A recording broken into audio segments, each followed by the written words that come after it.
Hi sweet moms and dads, it's Didi here, and in today's video we're gonna talk about a very important topic: how to get more things done. We live in a very hectic environment. We juggle between kids' projects, between our own projects, commuting to work, trying to eat healthier, trying to keep the house tidy, doing the laundry. So it all demands our attention. And we feel exhausted and drained by the end of the day. And if that happens to our phones, if we see our phone with one bar left, the first thing we do is we just quickly go and plug it in. But when it happened to us, we forget that we need to unplug and we need to reserve and conserve our energy. So in today's video, I'm gonna give you 4 secrets to how to get more things done consistently. So secret number 1 is to reclaim your morning. Most people lost the day before it started. If the first thing we do in the morning is to open up our phones and our inbox and start responding immediately to the requests that we receive in our inbox, this is following other people's agenda rather than our own. It's very important that we start the day intentionally and we know what are the things we need to focus on. So that's why we have to implement a daily rituals or routine or habits or priming, just call it whatever you want, but sort of a practice that works for you, that can help you stay grounded and help you make sure you focus on the things that matter to you rather than things that matter to other people. Every single successful person that I know or I follow or I met would have a daily ritual. In fact, some people are so obsessed with daily morning routines that they'll have podcasts about them or they'll write books about the importance of daily routines. And now, since I have one, I can understand why it makes such a difference in my life as well. And I know it's much harder when we have kids, especially when our kids are babies or toddlers, because it's not everything in our control. We need to respond to their demands. Sometimes we even struggle to get them dressed and get out of the house on time. So it makes a difference when you have kids, but it's not impossible, because if we have our own daily routine, even if sometimes we are outside of it, we don't really follow it, it still would help us to go back to it sooner or later. And if we teach our kids to follow our daily routine or create a daily routine for themselves, then it's going to be easier for them to comply. What I mean by that? A lot of moms complain to me that they find it very hard not to shout to their kids in the morning because they're trying to take them out to school on time, but they don't want to get dressed. And I'm very intentional from very early on, Mika is now only 2.5 years old, to make sure that he knows that in the morning we get up and then he needs to change from his pajama to his clothes for home. Then from clothes from home, he needs to change to his clothes for going out. He doesn't like it always. Sometimes he'll say, I don't want to get changed. But if I allowed him an exception, and if I allow him to have breakfast in his pajama, then tomorrow he may not want to change again and again and again. So I'm very consistent to building habits, although it takes time, because they'll pay off in the future. So building a rock solid routine is super important for keeping your productivity and to freeing up time so you can focus on things that matter most for yourself. If you can inject a little bit of joy and enthusiasm in your day, that would make it even better, because the quality of our days makes up the quality of our life at the end. And as the high performance coach Brendon Burchard has said, the power plant doesn't have energy, it generates energy.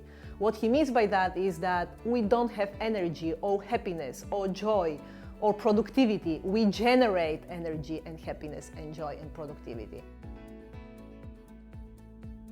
Secret number 2 is learn to kill the distractions. Currently we are drowning into a digital ocean, and if you want to get where we want to be, instead of being taken by the waves and by the winds, we need to learn to navigate distractions, because distractions are robbing our life. How many of us are guilty of opening up our social media or computer and just scrolling through something, and then 2 hours later we're like, what happened to my 2 hours?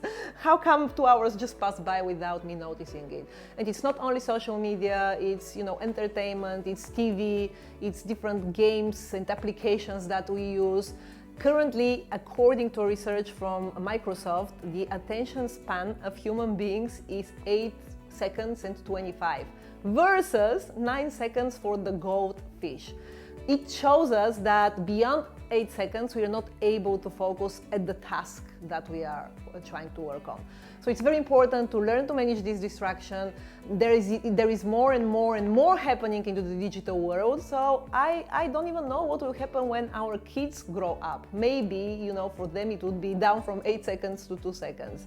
But if we want to have more time, if you want to have more energy, if you want to be more intentional about the things that we're doing through the day, we have to learn to tame this giant. We have to learn to navigate through the digital sea. Secret number 3 is plan the day the night before. This single thing made huge difference in my life. Before, I used to go to the office and plan my day in the morning. Now I do it in the evening. It takes me about 3 to 4 minutes. It doesn't mean you need to sit down and plan every single task, hour by hour, but what are 2 or 3 things that I want to accomplish tomorrow? And even if I finish only one of them, I would have the feeling of satisfaction that my day was productive. I like this approach for 2 reasons. First of all, when I do it, it takes me 3-4 minutes. I put all my notes in my phone. So in the morning, I am able actually, when I see what's the time, when I check the time, I'm able to go through the tasks through the day very quickly.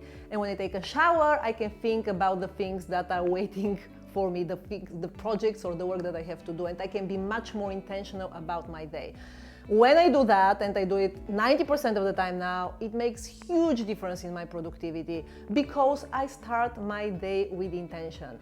It's very important that when you go to the office then and you sit down to do all these tasks, you start with the most important one versus the urgent one. Usually we tend to start with the urgent one, or we tend to go through our email because it makes us feel that we are progressing. It makes us feel that we are doing something.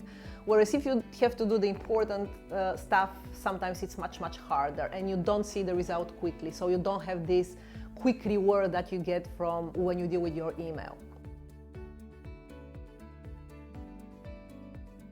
Secret number 4 is learn to say no. No. And I'm still learning. I must admit, this is one of the hardest things for me, and because I want to have more energy, more time in my life for the things that I care about, for Mika, for my family, for my friends, for playfulness, for fun. This is one of the things that I really need to learn to master. And saying no is hard for various different reasons. First, it can be out of habit that we say yes to certain people in our lives or certain responsibilities, and we never really sit down and think through these projects or the things that we're doing. Do we really still need to say yes to them? And other things are that we feel guilty if we say no to someone who we care for. And it's one of these things that when we are young, it's much easier for us to say yes to many things. With age though, because of the more responsibilities that we have, because we have kids that demand our attention, we have to be very protective of our time. And again, I'm learning about it. Maybe I'm not the best person to talk about how to learn to say no, but it makes a difference. And I listened to a recent interview from Tim Ferriss and Derek Sivers. I recommend both these guys, they're amazing. And Derek said on this interview, he said, check with myself. If my answer to something, to a project or to request is not, hell yeah, I want to do it, I just don't do it. It's as simple as that. And so many of the things that I say yes to are not yet hell yeah. So, there is still for me a lot to learn from there. Learn to say no. It matters how we spend our days, and simplify. If we do that, we'll have so much more time for our family, for our kids, and we can be able to better serve the world. Now, if you master all these 4 things, you see incredible difference in your life. If you master even one of them, choose one and start with one, you still free up lots of time and energy that you can spend on the things that you want to spend them. So choose something, start somewhere. It's hard to build practices. It's hard because we forgot how to be disciplined, and most of us don't even like the word discipline, but the discipline is what will help us to stick to the goals or to stick to the rituals that we choose for ourselves and to keep us aligned to what are the things that matter most. Now, I would love to hear from you. Please leave me a comment. What is one thing that you practice or do that helps you get most things done consistently? Thank you so much. I really had great fun doing this video because I love productivity tips. And whether you are a corporate employee or you have your own business or you are a stay-at-home parent, there are things we can do to increase the amount of time and energy in our life. So thank you so much. I hope you like this video. If so, please give me a thumb up and subscribe for my channel. And I'll see you next Tuesday. Bye. Stay productive.